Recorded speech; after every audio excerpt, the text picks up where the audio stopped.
Mayong buntag sa mga Ilonggo og Bisaya diha. Di lang ta mag-English kay di man ta kabaluana. Karon ipakita nako sa inyo ha kung asa ko nagapangumpra kung kulang ang gulay sa akong iyaan. O ni ang gulay ni Uncle A. Di lang nako i-mention tanan niyang pangalan kay basi ako mga silingan didto na mamalit di nako palitan. Unsaon paghalin sa akong gulay? Ako magpaila-ila, ako si Miss Cassie, kasipagan sa pagbebenta ng gulay.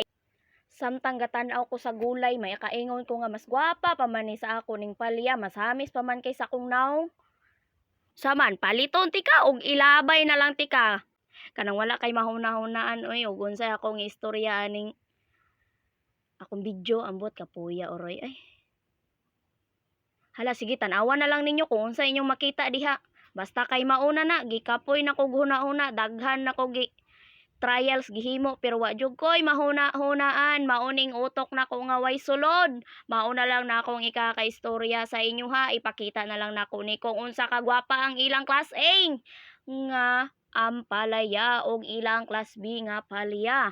Bisag class B na gwapa na. Murag hapit naman mag alas 7 bay, napa ko'y estudyante, manghinay-hinay na lang sa guro kog uli ani kay ganina pa man ko sig pinaabot, nag-isa na lang ka oras wa pa man nahumanig harvest. Ato sa ning tan-awon ilahang palya.